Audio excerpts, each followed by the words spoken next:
The night Martha died. The wind came down off the ridge and rattled the windows like it was trying to get in and take the rest of us with her.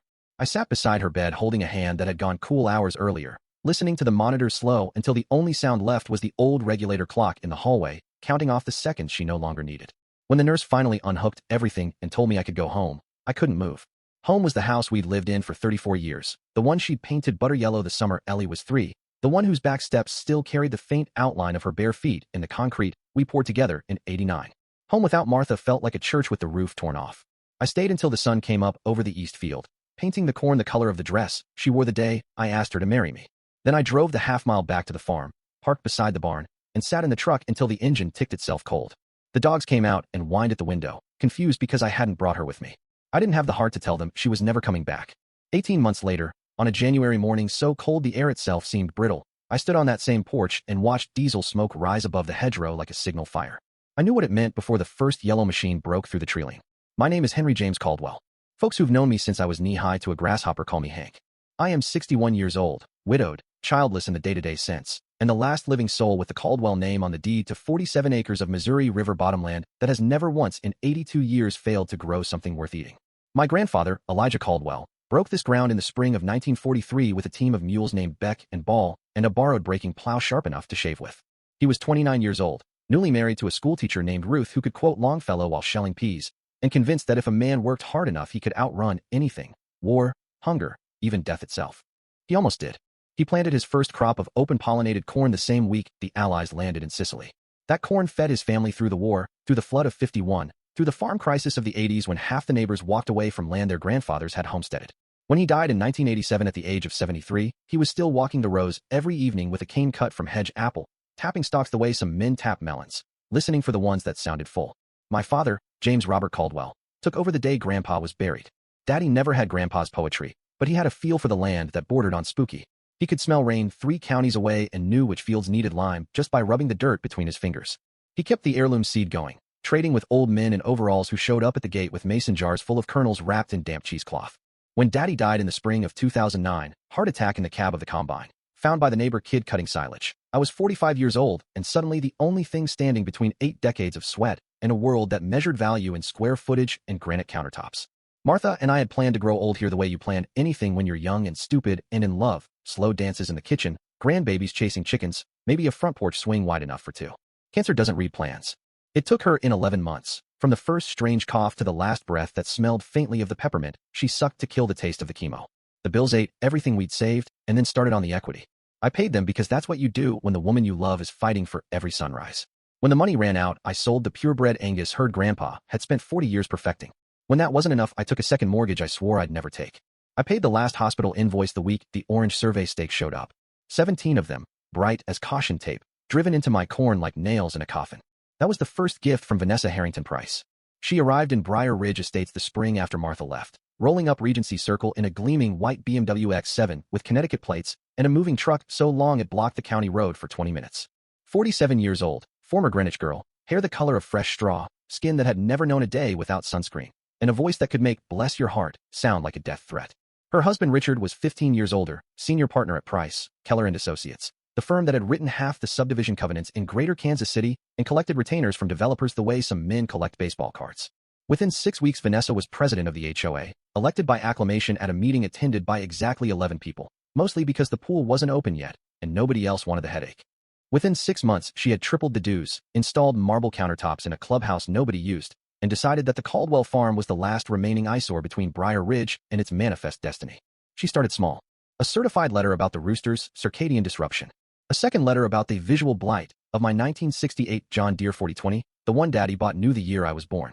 A third letter, delivered by a process server in a cheap suit, claiming a surveying error dating to 1952 had misplaced the boundary by exactly 200 feet, the same 200 feet that happened to be the last undeveloped river frontage in the county.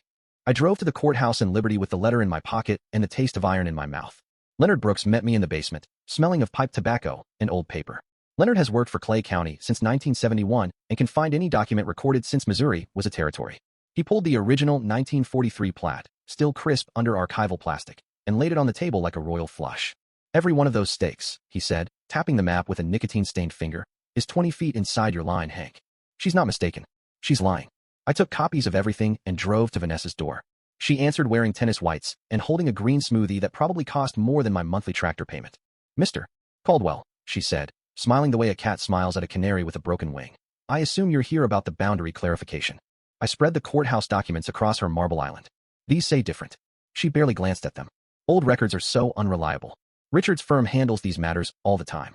Honestly, after everything you've been through with poor Martha's illness, do you really have the resources for a protracted legal battle? That was the moment I understood this wasn't about property lines. This was about breaking the last man still farming inside her kingdom. She escalated the way a storm escalates, slow at first, then all at once. While 300 people filled the high school gymnasium to remember Martha with tears, banana pudding, and a lifetime of stories, Vanessa was 20 miles away showing the County Planning Commission a PowerPoint titled, Responsible Growth in the 21st Century. Slide 14, labeled My Front Field Underutilized Open Space. Slide 16 proposed rezoning it residential so Briar Ridge could have overflow parking and, eventually, a retail corridor anchored by a grocery store nobody had asked for. If the rezoning passed, my taxes would jump from $2,800 a year to $11,000 overnight, plus $47,000 in retroactive adjustments due in 30 days. One vote, and the farm would be sold at auction to pay a bill I never agreed to owe. I showed up to the next hearing in my good boots, and the only necktie I own, the one Martha bought me for our 25th anniversary. Vanessa brought a delegation in navy blazers, a traffic engineer with a man bun, and a PowerPoint that cost more than my combine. I brought Evelyn Whitaker. Evelyn is 89 years old, 5 feet tall in orthopedic shoes, and possesses a voice that can peel paint at 50 yards. She stood at the microphone and spoke for 12 minutes without a single note. I have lived in this county since Franklin Roosevelt was president, she began. I have seen good men lose everything to flood, drought, and bankers wearing $1,000 suits. But I have never seen one woman try to steal a grieving man's farm because she didn't like the sound of a rooster at 5:30 in the morning. The room went dead quiet. You could have heard a grasshopper sneeze. Evelyn finished with a line that ran on the front page of the Liberty Tribune the next morning. Some of us still remember when community meant helping your neighbor bring in the hay, not hiring lawyers to take his land while his wife's body is still warm in the ground. The rezoning was tabled indefinitely. Vanessa smiled like a woman who still had cards to play. She did. The emergency access permit arrived the week between Christmas and New Year's, when half the county staff was drunk on eggnog, and the other half were posting beach pictures from Destin. Signed, sealed, and dated December 26th. 40 feet wide, gravel base, future asphalt, cutting straight through my corn, and the 200-year-old bur oak Martha, and I sat under the night I asked her to marry me. The machines showed up at 5:30 a.m. On January 3rd. I stood barefoot on the porch and watched steel tracks chew through 80 years of history in less than 2 hours. Then I called Ruth and Jennings, the meanest lawyer in western Missouri, and told her to meet me at the courthouse at 8 sharp. I was done playing defense. What nobody counted on was the paper trail. Leonard Brooks spent a weekend in the courthouse basement pulling boxes nobody had opened since the Bush administration. On Sunday night he called me, voice shaking with something between rage and pure joy. Hank, he said, get down here. Bring coffee. Monday morning he spread the original Briar Ridge Development Agreement across a work table like it was the Dead Sea Scrolls. Paragraph 14, subsection 7. A permanent 200-foot agricultural buffer, violation triggering an automatic penalty of $2.3 million plus full environmental restoration at the violator's expense. The penalty survived bankruptcy, jumped every lien, and willful, repeated violation opened the door to federal criminal charges because the buffer included federally protected wetlands and 3 species of endangered salamander. Vanessa hadn't just been harassing me. She had been systematically violating a covenant she swore to uphold the day she took office. Every orange stake, every forged permit, every bulldozer track was another brick in the prison she was building for herself. We built the case like a cathedral. Ruth and mapped the violations down to the inch. Evelyn organized the widows, the farmers, the VFW guys who still believed in something bigger than granite countertops. Tom McAllister, a retired CPA who'd moved to Briar Ridge for the golf course, discovered the HOA was one marble fountain away from bankruptcy, and Vanessa had already pocketed $500,000 in consulting fees from the shopping center developer who needed my buffer erased by March 31st. We installed trail cameras that caught every trespass. We documented every forged signature. We let Vanessa spend money she didn't have racing to finish construction before the feds noticed the wetlands she was filling were home to creatures most people have never heard of and the government protects with religious fervor.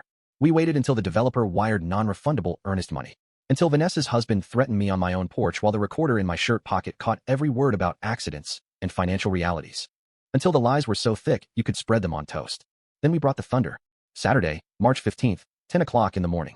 Courthouse steps packed with farmers in seed corn caps and suburban moms who'd finally read their HOA financials. For television trucks. A drone overhead. I laid out 8 months of fraud, forgery, intimidation, and environmental crime in plain English that even a city boy could understand. At 10:47, 3 black SUVs with U.S. government plates rolled up. Special Agent Laura Morales stepped out carrying warrants thick enough to choke a mule. By 2 o'clock, Vanessa Harrington Price was let out of her own clubhouse in handcuffs while 200 neighbors watched on live television. Richard went out the side door shouting about constitutional rights until someone reminded him the Constitution doesn't cover racketeering. 18 months in federal prison for Vanessa. 2 years in permanent disbarment for Richard.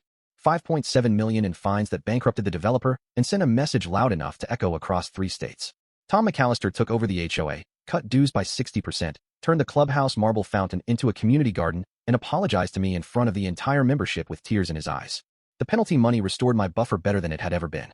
We rebuilt the wetlands, replanted the heirloom corn, and set a new bur oak where Martha's tree had stood. The surplus funds the Martha Jean Caldwell Agricultural Heritage Scholarship, $50,000 every year for farm kids who want to feed the world instead of shuffle paper in some glass tower. I still get up at 4:30. I still make coffee strong enough to float a horseshoe.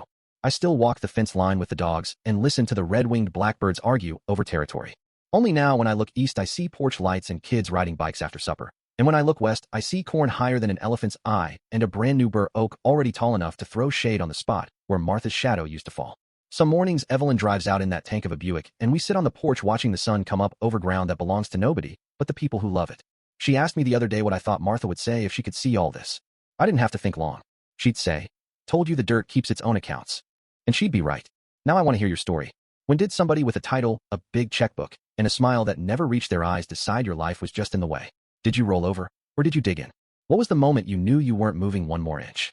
Tell me in the comments, raw and real. I read every single one, and the ones that still smell like fresh-turned earth and righteous anger just might end up in the next fight we take on together. Because as long as there are people willing to stand in their own dirt with their boots planted and their hearts on fire, the bullies haven't won yet. And they never will.